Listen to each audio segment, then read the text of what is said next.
This is Gary Chambers, and I'm here with State Representative Ted James at the Louisiana State Capitol. How you doing today, I'm Rep? good, man. Appreciate you. Well, we just wanted to basically just ask you, who is Ted James? It depends on who you ask. For me, I tell folks all the time that you hear that proverb about it took a village to raise a child, and that's me. Every phase of my life, I've had people to pour so much into me. People that saw potential that I didn't see when I was younger. People that saw leadership capabilities when I didn't even recognize the importance of leadership. And that, I believe, has made me into someone that wants to pour that back out into the community. Be that champion for younger children. Be that listening ear for folks. Be that source of inspiration. I'm just so blessed to have had all the opportunities here in Baton Rouge. And I feel that it's incumbent that I pour those things back out into the community. That's a great thing. So what made you get into politics? It's I started like an interest in politics in the second grade. We had a mock election. It was the day before the presidential election. It was George Bush and Michael Dukakis. And I got home, and my parents had always been active in politics. My dad ran for city council. My mom is just one of those folks who's very in tune with what happens. And they asked me who I voted for, and I told them I voted for George Bush. And they were like, well, why did you vote for George Bush? And I told them because the other guy was too short. And they were like, they laughed. But that day they kind of talked. And I was in the second grade, but I remember them talking about how important not only a presidential election was, but any election, and how it's important to know different things about the candidates, know about the issues. And I think from that moment, we would always talk about certain things, and I would run for things in school. So I always had the interest because my parents just taught me how important public service is.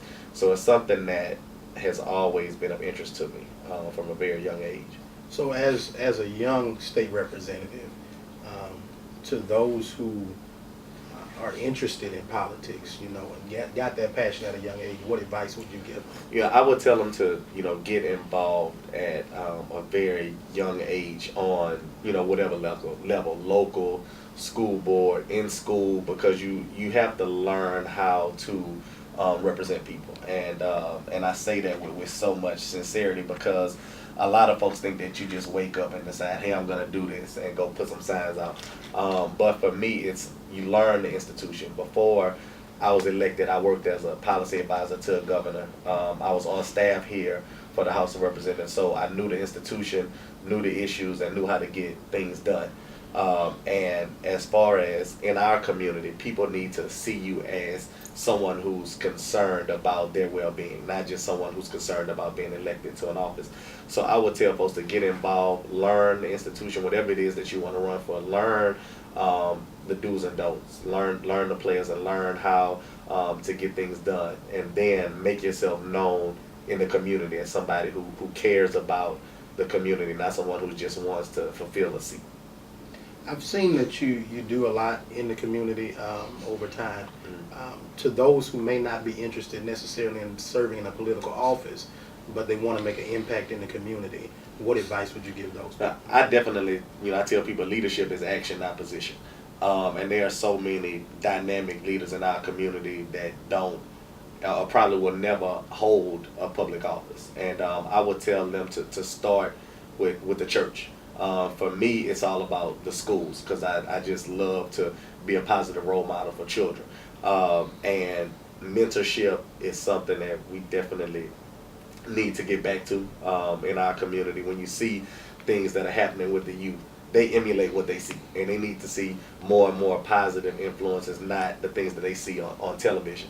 But they want to make sure that you relate to them before they can trust you. You have to be able to, break that ice, so to speak, with them so you get in and develop that trust. And for me, I think it starts with mentorship, and that will help you to branch out into other things because there are so many needs out there. If you're into athletics, start a team, volunteer at the Y, coach a basketball team, coach a soccer team. If you're into whatever it is that you're into, bring people into your professional realm. Bring young folks to see. I always bring young folks with me to court. I have a lot of friends who I represent who are in the music industry, so I bring young folks to the studio with them so they can see what goes on behind the scenes, and that to me is leadership. When you take time out of your schedule to teach someone else, that's leadership to me, and it doesn't require a political office to do it. It doesn't take a lot of money. It doesn't take a lot of time. It just takes you putting the effort out there to make sure it gets done. That's great. So it's a new year. We just stepped into 2013. What are some of your either personal or professional goals for this year? One thing, when I decided to run for office, I had to give up a job. And I had always practiced law on the side, but never full time. And last year was about me getting established as a legislator and learning how to balance my legislative duties and my professional duties. And I'm so passionate about my legislative duties and making sure that I'm accessible to the community that I've allowed my professional world to kind of take a back seat to that. So this year it's more about getting my legal practice up and running to a level where I want it, as well as now with my second session in the legislature, I want to tackle some bigger issues. I'm probably gonna ruffle some feathers this year with some of the things that I want to propose, but we have some challenges in the state, and it's gonna take some courageous leadership from members of this body to make sure that we tackle and address some of those issues so they don't continue to linger and we don't talk about these things for the next 2 or 3 years.